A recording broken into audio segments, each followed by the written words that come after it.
5th, 2026 City of Clear Lake Council meeting. Please rise for the Pledge of Allegiance. I pledge allegiance to a flag of the United States of America and to the republic for which it stands, one nation, under God, indivisible, with liberty and justice for all.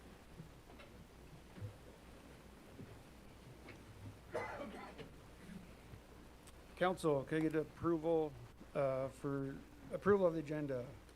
So moved. Second. Motion by Bennett, seconded by Creighton. All those in favor, say aye. Aye. Aye. Opposed, same sign. Moving on, we'll need approval of the consent agenda, including the following. Approval of City Council meeting minutes of December 15th, 2025. Approval of the bills and claims. Approval of the watershed coordinator position description. Designation of Clear Lake Mirror Reporter as official newspaper of the City of Clear Lake for legal publications, and Mason City Globe Gazette as the alternate. And the appointment of Bennett Smith, Ward 2 council member, as Mayor Pro Tem for 2026. Item F, set Thursday, January 8th at 5:30 p.m. for a council workshop. Item G, licenses and permits. Liquor license, Class C retail alcohol license, North Iowa Cultural Center and Museum for the Music Experience Center, which is new. Council, can I have a motion? So moved. Second. Motion made by Beth Ann, seconded by Creighton. All those in favor say aye. Aye. All those opposed, same sign. Moving on, now is the opportunity for citizens to address the council on items that are not on the agenda. In conformance with Iowa Open Meetings Law, no action or discussion can occur on items presented during the forum. Please walk the lectern, state your name first and last so the clerk can enter it into the minutes, and please keep your comments to 5 minutes. None appearing, we'll move on to unfinished business, of which we have none. On to item 6, new business, appointment and swearing in of new fire chief. Review of appointment recommendation by Mr. Keith. Thank you, Mayor, Council. I'm happy to be here tonight. I'm standing in for Doug. Doug is homesick tonight, not feeling real well, so he asked me to come up and represent the fire department this evening. A little history: the fire department has existed for 155 years, and every year since that time, we've always elected a fire chief for the city of Clear Lake. They started out as captains and foremen. Actually, there's been 9 foremen, 20 captains. There's only been a fire chief in the city of Clear Lake since 1935. So actually, the name came about not too many years ago. Right now, we've had 9 fire chiefs in the city of Clear Lake since that time. And this is the evening we get to, I recommend to you that you appoint the next chief. Will be number 10. He is Jim Finstead. He's been a captain in this fire department, been on the fire department since 2000. He has been a leader in that fire department for an awful long time, and we're certainly happy to have him as chief. That's why, as you can see, that's why we're here. These guys would not be here if they weren't supporting their chief, and he is here.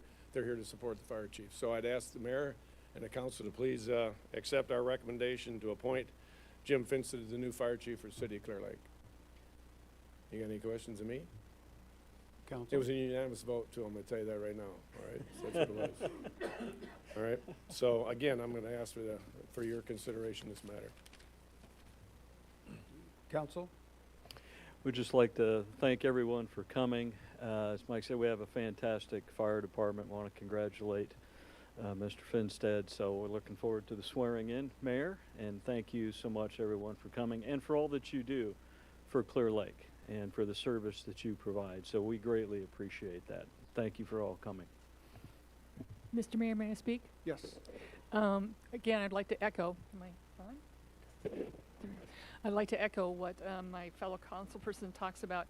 You guys are amazing, you guys and gals, okay, all of you there are always, you're there when we need you.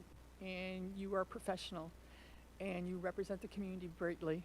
And I'm just going to pull the teacher card and say, it's exciting to have one of my former students being chosen as the new fire chief for Clear Lake, and I'm very proud of him. So thank you, Mr. Mayor. Good answer.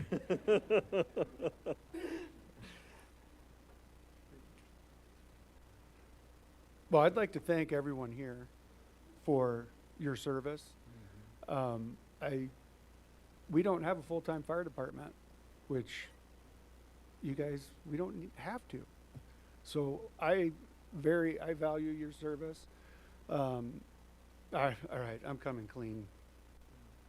So my kids were probably 2 and 4 years old. My wife was gone for the weekend, left me alone with them. Still have no idea what, anyway. Had a faulty fire alarm go off at 2 in the morning. And you guys showed up, and it was the most embarrassing thing I've ever experienced. And I just want to thank you for coming.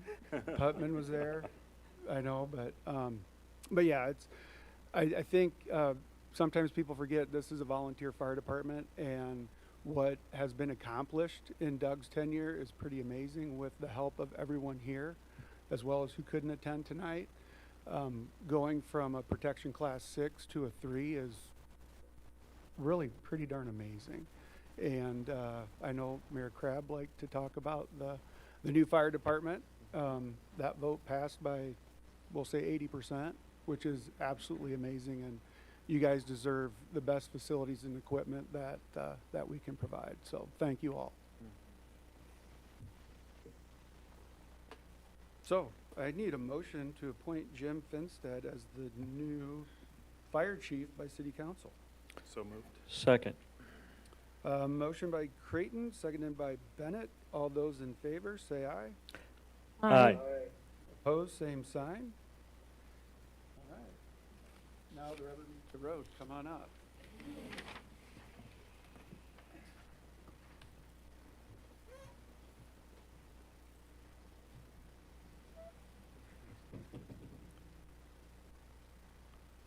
Stand in front of the flag.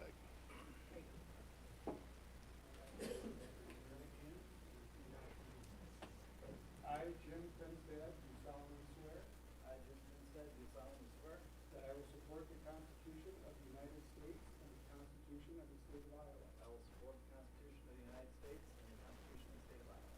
And that I will faithfully and impartially discharge the duties of That I will faithfully and impartially discharge the duties of the office of Fire Chief for the City of Clear Lake to the best of my ability. the office of Fire Chief for the City of Clear Lake to the best of my ability.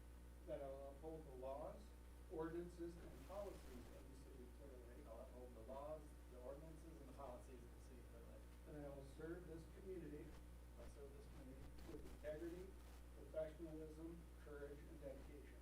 with integrity, professionalism, courage, and dedication. Congratulations. All right.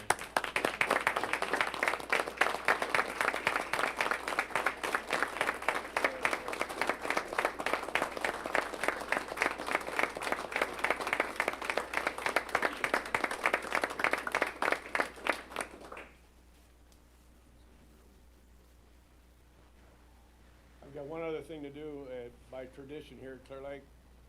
And I'd like to, first of all, present Jim with a fire chief badge.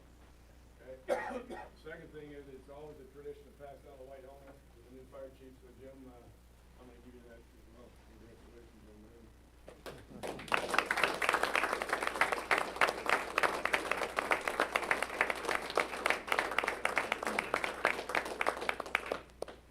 Thank you. I look forward to serving the citizens of Clear Lake first, and council, staff, everybody. I think we have a great department, and I look forward to serving in the future. If you need to get a hold of me, and I'll get hold of you. You might get even try. Not yet. It could happen yet. Are we done? Move out. Council? All right. Move out of here.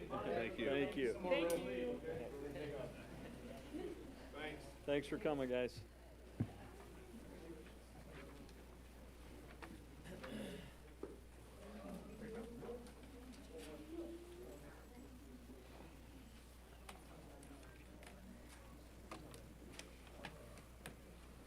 I'll be back next month, Jennifer. All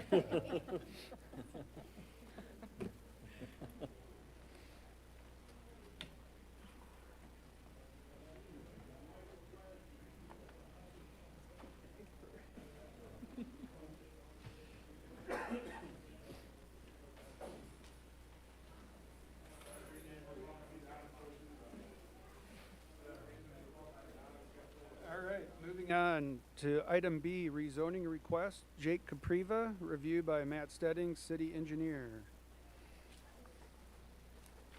Thank you, Mr. Mayor, Council. Hope everybody's having a good start to your week. So, if you remember, back on December 15th, we set the public hearing for Jake Capriva's proposal. So he came to the city roughly 3 months back with plans to create an upper scale micro resort that focuses on a quiet outdoors environment where friends and family can gather and enjoy their time together. So the current property that Jake was looking at is zoned I-1, which is light industrial. Jake's proposal was looking to rezone the north approximately 850 feet of lots 1 and 2 of the Barlow and Etzel subdivision to CH1 highway commercial, and that would leave the remaining 400 or so feet existing zoning, which is I-1 light industrial. So how we kind of came to this zoning, original proposal was to go to a intensive commercial, which is what the campground was zoned to north, just north of this property. And we got to look, and that's an intensive commercial zoning, and we just didn't quite feel like that fit in this area, along with the residential that's now in this current location. So what really was the trigger point of the zoning was the commercial recreational facilities, and that has a description within it that kind of focuses on camping environments. So got to look through our zoning districts, and within the highway commercial zone, the permitted uses are auto and truck oriented uses, hotel and motel, office uses, restaurants, bed and breakfast inns, and then that commercial recreational facilities. So it was a lot less intensive, I will say, than what that intensive commercial would be, and it's much more restrictive. So just to give you guys an idea, that current light industrial zoning in that area, those permitted uses you can place on that property without going through any rezoning procedure. Building contractor facilities, yards, pre-assembly yards, sales and storage of building materials, and concrete mixing facilities. Communication centers, manufacturing of chemicals and allied products, railroad switching, storage yards, freight yards, maintenance facilities, wholesale trade, warehouse establishments, raising of crops, truck terminals, printing shops, feed stores, automobile repair garages, plumbing and heating shops, open yards for storage and sales, sheet metal shops, and blacksmith shops. And those are all within the current permitted uses without doing any rezoning at all. So what Jake is looking to do here is, like I said earlier, to do that micro resort, no more than 8 small-scaled cabins. He has sat down with all of the adjacent property owners and come to agreements with them. And I will let Jake come up here and explain some of his discussions that he's had as well as his plans. If you guys have any questions of me, I would be more than happy to answer. Council? Okay. Thank you.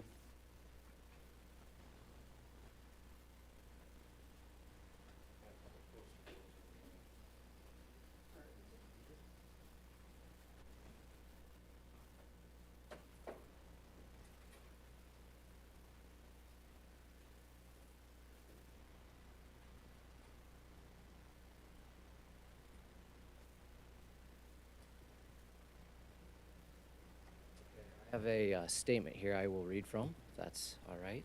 Mm-hmm. Good evening, Council. I want to begin by expressing my sincere appreciation for the time you've taken to review our proposal, and most importantly, sharing your concerns. A shared vision of peace and quiet. We recognize that The primary concerns revolve around the number of people, potential noise, and privacy. Crucially, this is a limited, low-density project, and what I'm calling it right now is Main Haven is a boutique micro-resort featuring a max of 8 cabins. This is not a large-scale hotel or high-density rental operation. It is a owner-managed property designed to be a serene, high-quality, and peaceful getaway that aligns perfectly with the neighbors' desire for tranquility. Some measures for noise, privacy, and control. We are committed to implementing concrete measures to proactively address some of these concerns. So number of people, the small scale of up to 8 cabins naturally limits the number of guests. Our guest book will clearly state enforced quiet hours and strict occupancy limits. Privacy and property features. The cabins will be modest in size, approximately 600 or 700 square feet, and carefully oriented around the southwest corner of the pond to maximize internal privacy and minimize sight lines to neighboring properties. And we are open to installing fencing and strategic landscaping to create a visual and sound buffer. Security and accountability. We will install a gated entrance, have on-site security cameras and clearly marked boundaries that will ensure only registered guests are on the property, giving us full control and accountability to who is using the facility. For those concerned about potential disturbances, let's consider the existing situation or business to the north. Hidden Lakes Campground is an established RV campground with approximately 150 hookup spots, significantly increasing the potential number of temporary residents in the immediate area compared to our limited number of only a max of 8 cabins. I did personally contact the local police department, and the records confirm that a vast majority of the neighbors on North 35th Street have made no calls to the police in recent years, and there have been no noise complaints originating from the campground itself. Our closest cabin will be approximately 500 feet from the homes on North 35th Street, which is almost 2 football fields in length. We are requesting to rezone the property from light industrial to highway commercial, as Matt said, because the change aligns with the city's long-term vision. Alignment with Clear Lake's comprehensive plan, this project directly supports the plan by converting underutilized industrial land into a visually attractive, tax-generating destination that promotes sustainable and nature-focused tourism. We are focused on what we can control, and that's creating a positive and responsible development. This peaceful micro-resort serves as a protective land use against potentially more disruptive industrial alternatives. Economic benefits. Main Haven will bring minimal traffic, increased property tax revenue, and new tourism spending at local businesses. In closing, this rezoning request is a smart, balanced step that transforms the site into a beautiful, locally owned destination that supports Clear Lake's economy, enhances the appearance of the Main Avenue corridor, and most importantly is designed for peace and low impact operation. Thank you. Take questions at this time. Council, any questions? So 8 cabins, occupancy,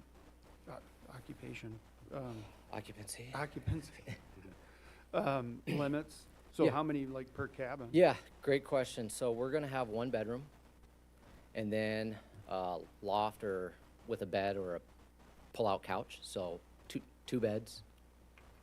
Okay, so kind of for, small family, Yeah, couple or couples. if they, bring another couple with them okay. potentially.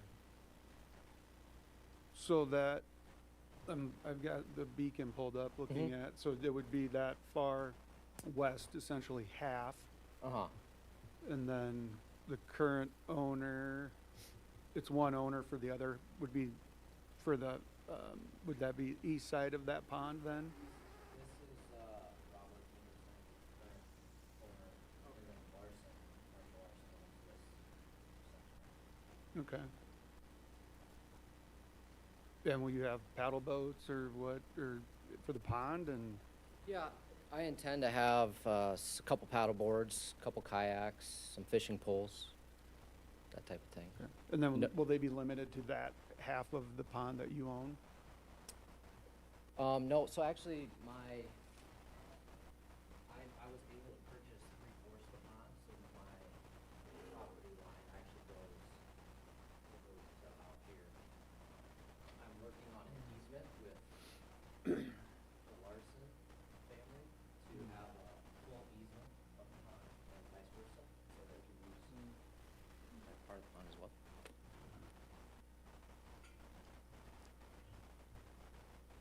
Council, any questions, comments of what Jake presented? Mr. Mayor, may I speak? Yes. So, Mr. Capriva, I'm just curious about with the security cameras. How will they be monitored? Will they be constantly someone checking on them, or will that be linked with the police department? How will that work? Yeah, that's a great question. So we recently installed some security cameras out at our shop that you're able to view them from your phone. CL Tells, who we had do them out at our shop, I think they put up 8 cameras around our property, our place of business. So to answer your question, I can pull up my phone right now and see what's going on out at our shop. So I'll be able to monitor it, and it's on a DVR. I think that's right, DVR, a replay system, like 30-day loop. So we can share that with police or anybody that needs to see that footage.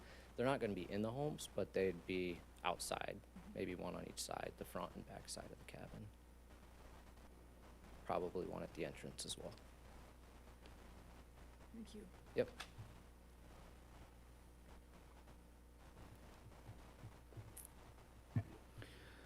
Jake, thank you for presenting. So if I understand it correctly, then with the property you own and your ability to access the entire pond there, it looks like there's a little beach on that one section, or their ability to get out on that section. Would there be what? A little beach there, it seems. There's a beach there. Yeah. Yeah. Okay. Because I know on the diagram, you got just the one line here, but it seems like on that section you pointed out, there's area over that direction toward the housing development that they will be able to get off the pond at, if I'm correct. The property line will go approximately just on the other side of this pier, sandrock pier. Right, that's what I thought, right, so you'll be able to use that sandrock pier right where your finger's at right there, yeah. Yep. Okay. I can envision a little picnic area, covered spot. Thank you. And will the cabins be year-round? Yes. I don't believe occupancy will be very high in the off season, but I'd like to at least see what type of traffic we could potentially get. It's going to be an expensive project, so any type of revenue is welcome. And any landscaping-wise, I mean, it needs, well, it's up to you, but kind of, there's nothing there now, I imagine you'll. Yeah, just a bunch of overgrowth, weeds, some little tree seedlings. Love to really beautify it and make, I mean, that's part of the selling point of this whole glamping, this new experience is having that nature immersion and having nice landscaping there. So what that looks like yet, I'm not exactly sure. Berglund and Cram is working on getting some renderings by the end of January, so that's where we're at with the design process. So we are taking steps to have this professionally thought out and designed. But I'm excited to see what those renderings will look like and what we're able to do with the property. So if things go well, in a few years, do you think you would expand, add more cabins, or offer RV hookups or anything like that? Well, with the current zoning application, I can only build up to 8 cabins. Okay. And like Matt had mentioned, there's a line there which leaves. Well, this is temporary, depending on what we're able to figure out with site plan, but leaves this open under the industrial classification. So That's still to be determined, I guess, on what's gonna happen there. Okay. Which that was a pretty long list of things that could go in there, so, okay. All right. So another Yeah. question, Yeah. Jake, thank you, was, one of the things, since I live in that neighborhood, or that's my ward anyway, I can tell. Are you aware we have coyotes out there? Not afraid of coyotes. Okay. No, I'm just Just kidding. wanted to let you- I mean, no, I They're mean- afraid of us. No, I No, mean, just no, for I know. your tenants, you know, I mean, Thank you for that information. Are they loud? they just come in from the wild. Yeah. And, but we're in city limits, I don't know, we can't shoot them or anything, you know, it's. Yeah, no, it's funny you say that. My wife and I, we stayed at the Decorah cabins. It's a pretty popular, similar concept to what I'm doing, and we just stayed there this last fall, and we heard coyotes outside. My wife got a little scared, but I was like, oh, it's kind of cool. It means we're, you know, somewhere we're somewhat alone, but yeah, I did not know that. Yeah, I think you mentioned to me, yeah, on the yeah. phone that. We don't have as you- many feral cats anymore, that's for sure. Yeah. Yeah, I mean, the cool part about it is we're a mile and a half from downtown, but it still feels like you're in the country, and, you know, it's, I mean, I think that says it. I mean, you don't normally see coyotes in town. But anyways, Council? Mr. Mayor, I have a question. Yeah, go ahead.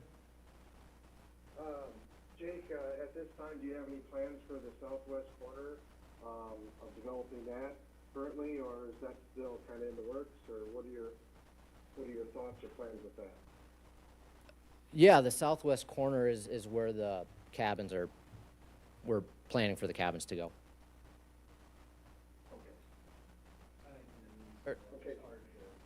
Oh, of the lot, on the industrial part, no zoning's changed. No, I mean, there's some options, but at this time, I can't, I'm unsure of what is gonna go there.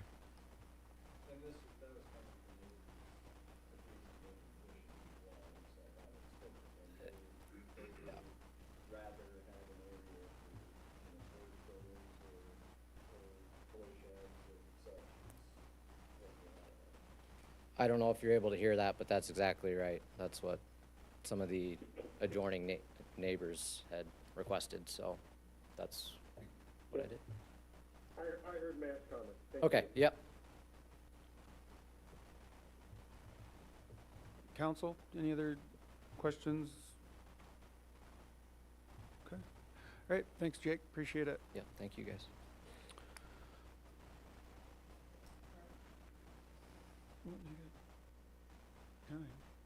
I forgot one question. Go ahead. Okay. Jake, I'm sorry, I forgot one question. You mentioned at one time you were going to have some campfire rings, things like that, so the people could have Yeah. fires outside. Is there any concern or whatever we have with fire being that close to the petroleum place next door? And what about smoke coming from those into the neighborhood areas? I have not talked to, well, I take that back. I did talk to Magellan, which is who you're referring to. Magellan and Onic, yeah. Yep. And when I told them about the project, they said they didn't have any, Okay. concern. I'm not saying that we talked about fire. We didn't talk about that, but definitely open to asking them if that's a concern that they have. Okay. That would be good to know. Regarding smoke,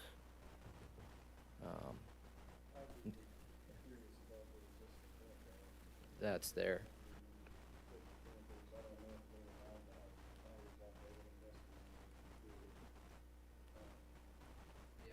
That's, yeah, Okay, great. Yep. Perfect, Thank you. Thank you. Thanks, Jake. Okay, so now we'll move on to the public hearing. Yes.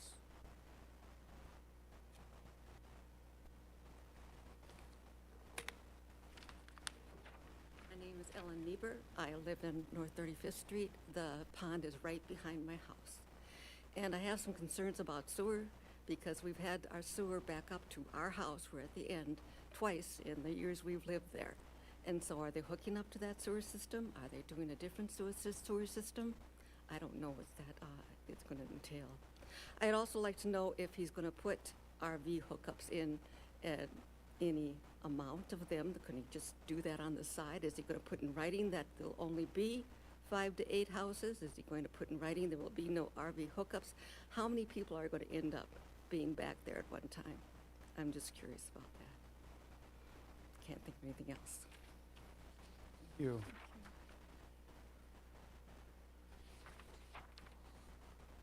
Well, I believe RV hookups are a non-starter.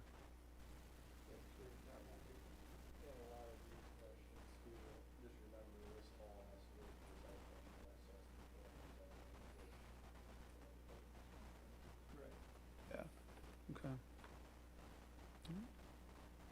Any other comments? Okay, we'll move on to, I need a motion to close the public hearing. So moved.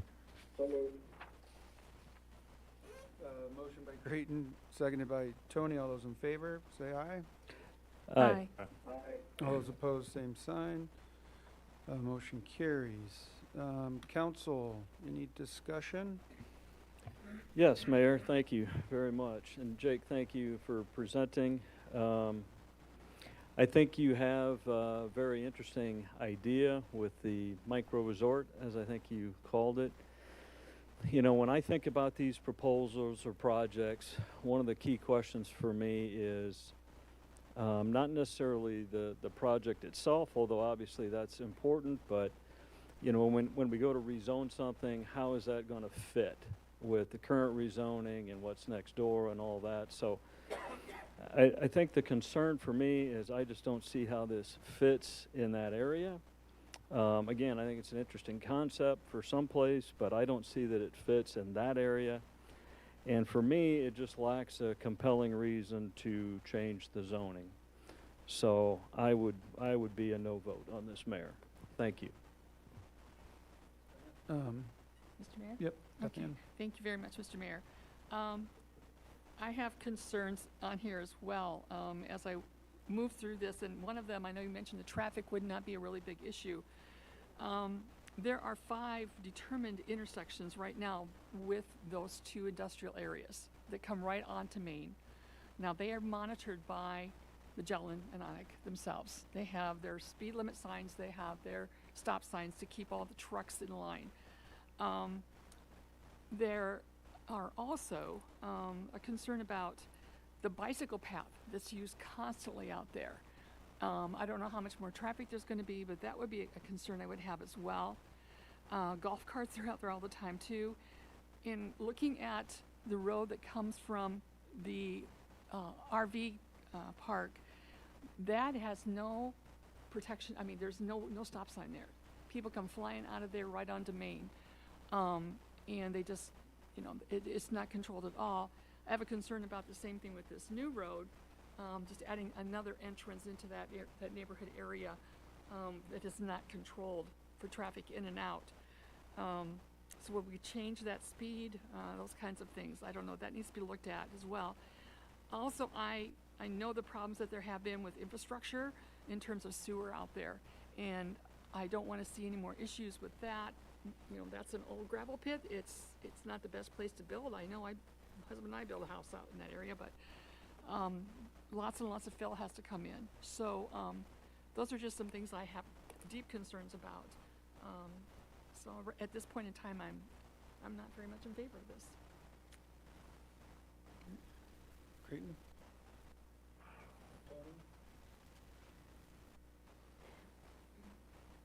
Tony, do you have any comments? No, I guess really the only thing that I would mention is I guess I'm not really against it. I'm not really for it at this point. I'd like to see more specifics with the site plan and how that develops. And I don't see a huge concern either way at this point. There's just not a lot of I guess my concern would be to the east with the two neighbors, and it sounds like those two neighbors are in agreement, so far, but, you know, I guess I would like to see more before I would say yay or nay. Creighton, do you have anything to add? No.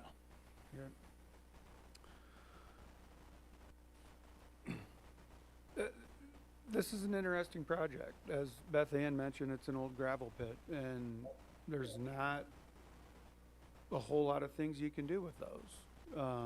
This is thinking outside the box. I commend you, Jake, for that. You're a local Clear Lake kid, and I like it on its face, but, so at this point, can I get a motion to approve ordinance number 894? An ordinance amending the official zoning and land use maps of the city of Clear Lake, Iowa to rezone certain property from light industrial I-1 to highway commercial CH1. First reading by the council. So moved. Second. Motion made by Creighton, seconded by Tony. And moving on to roll call. Creighton, Yes. Bennett, No. Beth Ann, No. Tony, Yes. and we have a 2-2 vote.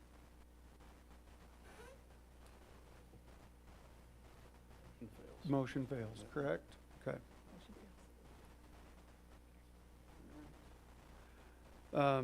Moving on, item C, Surf District Music Experience Center project update and review of pay estimate 19 in the amount of $224,598.79 by Matt Stedding, city engineer.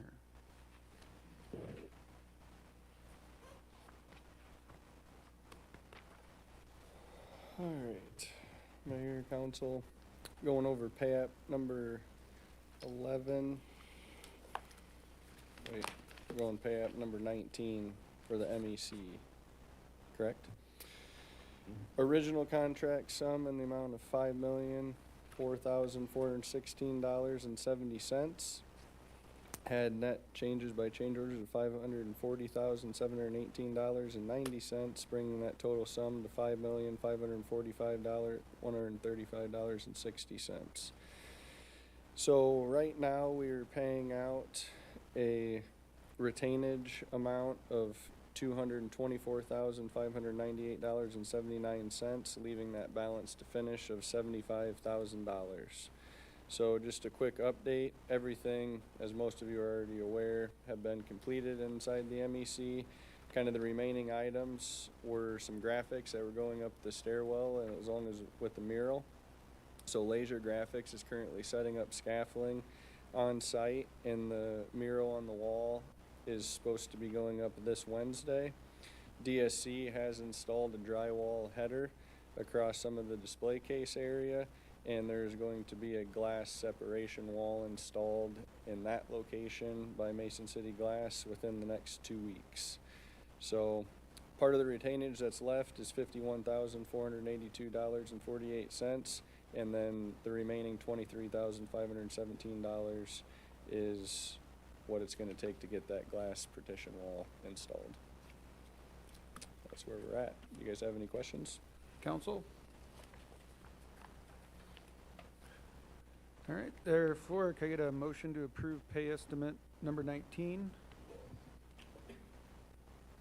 So moved.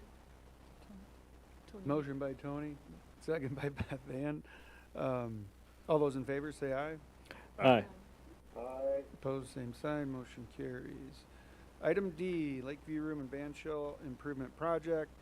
Project update and review of pay estimate number 11 in the amount of $37,813.50 by Matt Steddings, city engineer. So on your salmon colored sheets for pay app number 11, the mayor just spoke. So that original contract sum to DSC in the amount of $754,000 had some net changes of $2,270, bringing that revised contract sum amount to $756,270. We had $37,813.50 left of retainage to pay out, which is what we are currently doing. And the reason why this is kind of taking a little longer was because there was a few cleanup items left, and I had a meeting on site with DSC and Natura this morning, and we went through a few of just the last remaining items were a little bit of electrical with some junction boxes that need cleaned up, and then we need to replace 2 door hinges in the women's restroom area.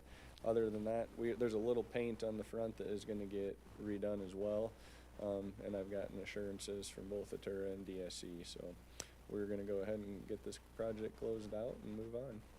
If you guys have any questions, I'd be happy to answer. Matt, I just have one really quick question. We're looking at, if I'm looking at the right one, yeah. Do we have money set aside already to deal with the damage that was done in the restroom there at the, sir, if I'm on the wrong page, aren't I? Never mind. That's all right. I've got too many things going through my head. You talking about the Lakeview room? Lakeview room. You're fine on the salmon. The Lakeview room, did that sustain some damage?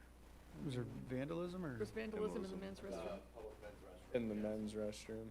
Yeah, that would be completely separate Separate from from this, this. okay. Okay, good, thank you. So just repainting of that? Well, okay. Was that the red? Okay. Question. It's still out there. I was in there today. It's faded, but Okay. All right. City council need a motion to approve pay estimate number 11. So moved. Second. Motion by Beth Ann, seconded by Creighton. All those in favor signifies by saying aye. Aye. Aye. Opposed, same sign. Motion carries. Ward 1, City Council vacancy, review by Steve Deere, City Administrator. Yes, good evening, Mayor and Council. Happy New Year. So tonight we need to take action on how we would like to fill the Ward 1 vacancy, the seat that became open once Mark Ebling took the oath of mayor on the 29th. So we talked a little bit about this at our last council meeting of general direction, and the discussion that night was moving towards that direction of appointment. The other option would be to go to a special election. So based on our discussions that we've had, we've kind of set it up to go through the appointment process, and taking that, we need to make official action on that tonight, and which would look to make the due date for applications January 16th. So ask the council to consider how they would like to fill that Ward 1 vacancy. If anybody has any questions, I guess, on that. Council, any questions? My understanding is Ward 1, that's kind of how it's gone in the past. By appointment, it's been quite a few years, but, and then, so we would look to do interviews after January 16th. Correct. The plan would be to have Schedule the council do interviews probably that following week, and, you know, depending on applications, set up interviews, and then look to make an appointment in the time following that. And those interviews would be all the council at once with those applicants, correct? Correct. Yep, okay. Okay. And then first meeting in February, make that, Is when we'd look to make Appointment. that official. yep, okay.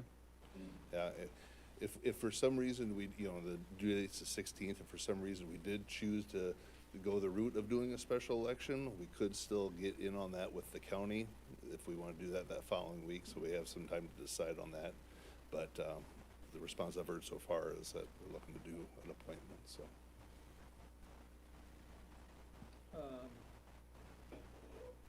Okay.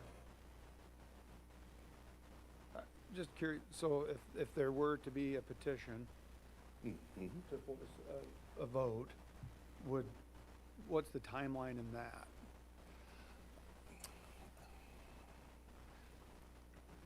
think, is it like 40 days from when we make the appointment? I'm trying to remember, I don't have They that in have front of me. 14 days 14 days, 14 yes. days Yeah. to petition, and then, to get in a petition. yeah, Right. and then it just triggers, okay, we need to okay an election, or does county take care of that, or? Right, well, yeah, I mean, it would dictate that we hold a special election, and then we work with the county to get that set up. Yeah, and theoretically, then we would miss the, whatever the county has set up, and, We would, we'd Yeah. be looking at doing our own special election Yeah. at that point. okay, Yep.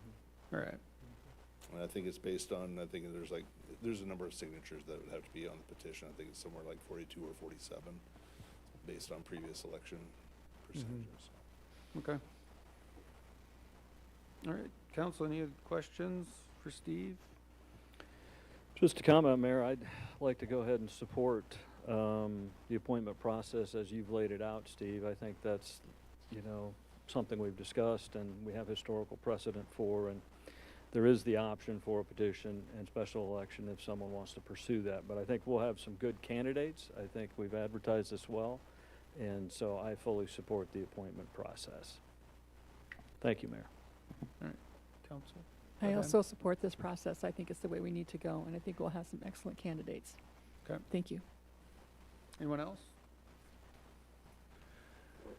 All right, need a motion to accept applications for Ward 1 council vacancy until noon on Friday, January 16th. So moved. Second. A motion by Bennett, seconded by Beth Ann. All those in favor? Aye. Opposed, same sign, motion carries. Moving on to item F, street closure request, Color the Wind Kite Festival. Review of request, Chief Colby. Evening, Mayor and Council. Just real quick overview of the Clear Lakes Color of the Wind Kite Festival coming up in February. That's in your packets. They're looking for your approval to close the streets down around the city park. So we met with the chamber a couple of weeks ago, went through the application process, not just for Color of the Wind, but all the other applications they'll submit for 2026. Trying to get those on your plates earlier in the year so we can have that kind of codified for us to our planning process going forward. Color of the Wind is pretty much identical to the past years. The plan there would be to start on Friday afternoon, set out some no parking for 2 a.m. to 5 a.m. That's Friday the 20th. That take effect at 2 a.m. after bar close that Friday night, Saturday morning. Then around 3 to 4 a.m. in the morning, we'd close down the event area, which is basically 2nd Avenue North, going south on North Lakeview down to Main, and then everything between the city park and the lakefront there would be closed. That'd remain closed until probably around sunset. We start opening it back up. We'd have some ADA parking on 1st Avenue North, and then again on Main, on the south side of Main there. So we have to have the parallel parking for the ADA parking to be approved there.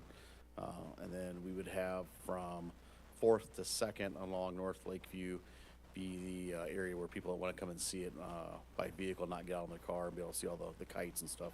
That'd be their area to come in through there. We'd have some signage out to prevent vehicles from entering that area on 3rd. So you have to come through 4th and come around to kind of keep traffic flowing in one direction. We do some parking modifications there just to keep everything going the right way. People parking the wrong way and having to go against traffic there too. But it really is identical to the last couple of years, which has been a really good plan for us. And I would encourage your approval of the plan that's in your packets there. Any questions? Council, questions, comments? Thank you once again for working with the chamber to get this all set up so beautifully. It's one of my favorite events. It's a great event in the dead of winter for us to have some visitors come into Clear Lake and enjoy the resource out there in the winter that not everybody gets to enjoy. Yep. All right, thanks, Chief. I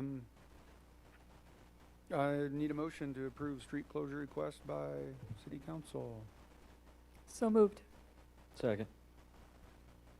Motion by Beth Ann, seconded by Bennett. All those in favor, say aye. Aye. Aye. Opposed, same sign. Motion carries. Moving on, Chief of Police report. Just a couple of things for you.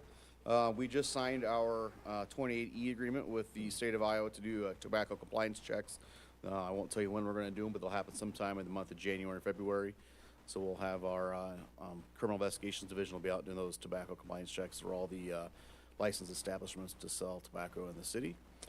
So those will be wrapped up sometime by mid-February. So just for the public's awareness, and those that are selling tobacco, make sure you're doing it legally in the city. And we just completed last Friday our 2025 calls for service. I'll just give you some preliminary numbers as we go through and make sure how many duplicates or voided calls. But we had about 17,307 calls for service in 2025. That's on par with the year before that. And if you go to 2023, that's a couple thousand more. We've been trending upwards in all of our statistics over the last couple of years. Dispatch Center received 22,367 phone calls and 2,895 911 calls in 2025 too. So those are preliminary numbers. We'll start getting all that stuff calculated and put into a yearly report to the council sometime in the next by 4 to 6 weeks. It'll be go through all of our cases, calls for service, and get everything to you as well. And I think you all received the November report. If you have any questions on that, I would love to entertain those if there are any. Council? All right. Thank you. Public Works.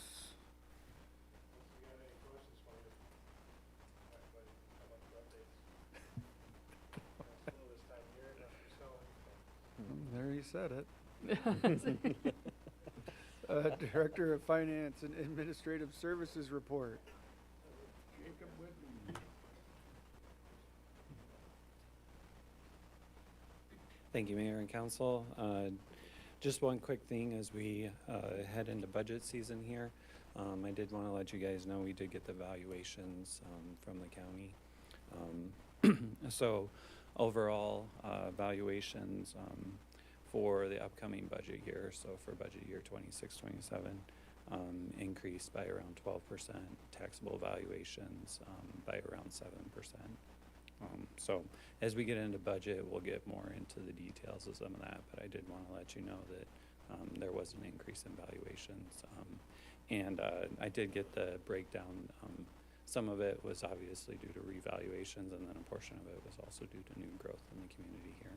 So good. It's a good sign for a community to see increase in growth, and so I think we should look at that positively as we head into budget here. So. Yeah, excuse me, Jacob, just a moment. I just want to make sure I heard you correctly. Did you say overall valuation growth was 12%? Correct. Yep. And the taxable component Was 7%. 7%. Yep. So, Wow. yeah, good growth numbers for sure. Thank you. Yep. Any questions on anything else? Looking forward to budget. Yeah. Thanks, Jacob. Mayor's report. Chad Schreck, North Iowa Corridor. Mayor, Council, and Happy New Year. Just a few things. Obviously, things kind of usually they slow down a little bit over the holidays, but it seems like we were very busy this go around. And appreciate the council bearing with us over these last few weeks as we've been working through some of this thriving Iowa stuff and trying to figure out some housing stuff, especially with the One Vision project. You know, these programs always kind of force you into timelines that aren't always comfortable. So appreciate you bearing with us as we try to figure things out and work through that process. Obviously, we are still trying to figure out some stuff on that, but again, appreciate everyone going through that process with us. One of those programs is the Community Catalyst Grant program. That's a kind of a downtown revitalization program that we also get extra credit points for through the Thriving Iowa. So Shelley's been working with a few potential properties downtown, trying to find something that could fit that. It's a $100,000 grant. Talking to the potential owners of the Wilcox building and also a couple other properties just to see what would fit. And we're talking back and forth with the state to see what would score the best and make sure that we prioritize the right thing. I know Steve's working with the theater, and that's it's a catalyst grant, but it's an emergency one, so it's a little bit different. So luckily we're open to two of them. We just want to make sure that we capitalize on that while we got the chance. So we're hoping to make something happen. They give, I think it needs to have a housing component to it as well, so it'll be upper story housing. So it's a little bit limiting in what the potential projects could be. That's the biggest challenge in the Wilcox building because we'd have to be creating entirely new components of that one, and that's, again, quick turnaround to get that grant done. And we never want to just force a project just because of a grant or something to fit into that. So we're doing our best to work through that as fast as we can, though. Had a good conversation with the developer that's looking at doing about 38 apartment units down by Buddy Holly in the Surf District. So that's continuing to be a good discussion. I know we've talked about that a little bit in the past. But working with those guys on opportunities there, it'd be kind of higher end apartments, so might not be able to apply for the workforce tax credits. But you know, it's a good problem to have, I guess, if you're building that high end of units. So we're working through things with those guys. Also, Jenna from our team's working with the NIAC Foundation on a alumni survey. We're trying to figure out more ways to retain our students from NIAC, as well as some workforce readiness stuff to see how they felt like NIAC prepared them for the workforce. And that's was published actually in the In Touch magazine through NIAC. So some cool stuff in that. We have our upcoming Corridor Connect. We do that quarterly. It's coming up January 9th over at the Mason City Public Library. This month we're going to, with the legislative session fast approaching, we're going to have a little legislative update and overview, preview from Dustin Miller. He's the Iowa Chamber Alliance president, or I should say executive director, and does a great job. Really, he's well plugged in, knows what's coming up. So property taxes, of course, will be a big component of that. Things they're looking at for TIF, things of that nature. And then we also, through the Iowa Chamber Alliance, do what we call the Iowa Talent Poll. And that's a biannual poll that we do across the state and really try to get feedback from people on what they like about the state, what they don't like, are we on the right track, wrong track, those kind of things. Won't be fully unveiling results of that. That's going to come in a couple of weeks. We do a presentation to the legislators actually to roll that full thing out, but he'll be touching on some points from that. And we use that, again, to kind of show legislators what we're seeing, validate if we're going the right way in certain issues or not, and what people want to see when they either move to the community or if they're considering leaving and why and what those things are. So that's really been an interesting thing that we've been doing the last few years, well, I think for the last 5 years now. Also, right after ours, so that'll be at 8:30, if I didn't say that, at the Mason City Public Library. And then at 10:30, where NIAC is doing one about workforce, and we'll have legislators there as well. One of the things that is potentially coming up for examination this year is the 26E program. It's been a very beneficial program for us in workforce issues, and NIAC operates that. We just want to make sure either it's protected or at least the training component is protected, because that, you know, McKesson is always the one I point to because we got over $1 million in training funds. That was a huge part of getting that project here, and we would just hate to lose that. Stellar uses it a lot, Sukup, a lot of area employers, so very important program for us. And finally, State of North Iowa coming up January 22nd at 7:30 a.m. over here at the SURF MEC. That will be really a focus on housing, favorite topic, and a lot about pride of place. You know, we want to continue to grow that community spirit and make sure people are proud of what we have here, telling the story, even some components of how we work with our employees and just community members to tell the story of North Iowa. If we've got a guest in town, they're going and talking to somebody at the gas station, hopefully they get a good representation of the community from that person or whoever they're coming into contact with. So we're going to be talking about some of those topics this year. So a lot of fun stuff. All right. Any questions for me? Council, any questions of Chad? Yes, Mayor, thank you. Thanks, Chad. You know, we kind of go through this every year with the TIF funding, right? Yeah. And I just wanted to ask you, just from what I've been reading and listening to out of Des Moines, that it seems like you know, this might be more of a threat this year than in past years. But Yeah. I wanted your thoughts on that. If that's more of a direction they're going, or are you just kind of the same concern you've had in prior years? Sure. So it's been a little bit of mixed messaging. So as they've talked about the property tax issue, that gets thrown into that a little Right. bit. There's a few components of TIF that are drawing this out. So one of them is the housing TIF. Over the years, using TIF for housing has been very complicated by the low to moderate income requirements that tie into that, and it really limits what you can do. One of the big proposals is to limit or roll that back significantly to make housing TIFs more easier to do and more viable. As part of that, well, what's the trade-off? You know, how do we roll something else back in TIF? And so those discussions are ongoing. One thing that is really targeted that may or may not affect us that much is perpetual TIFs. So there are pre-1990 era TIFs that are just in perpetuity. So if you designated it back in the 80s, that value stays set way back then. And there's probably a case to be made that's a little excessive. There are certain areas where you could argue that's necessary, but That is one area that on the economic development side, we're a little bit more willing to give because it does make sense ultimately. You know, the goal is that you're revitalizing that area.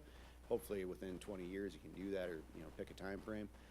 So that's 20 is the number that we keep on hearing, that they want to cap TIFs at 20 years. Now, that wouldn't necessarily stop you from renewing it at the end of 20 years, so you just do it for another 20 at the end, but you're resetting that valuation or that base. So that's one area that we're watching. There's also a strong discussion about totally remove. So currently there's a school backfill.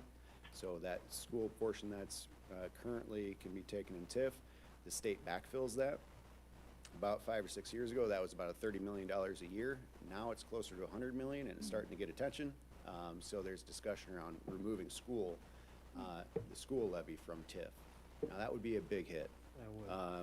So what we've proposed is, could we move forward, if you are going to remove the backfill, make it a local decision where we could work as a city, county, EDC, go to the school board, make the presentation on what the value of that TIF is for that specific project, you know, and let the school decide, is this a viable community use, and we're willing to forego that portion of the property taxes. So those are kind of conversations that are going on right now. I think that's kind of a couple of the big parts of it, but there's definitely people that have always gone for TIF.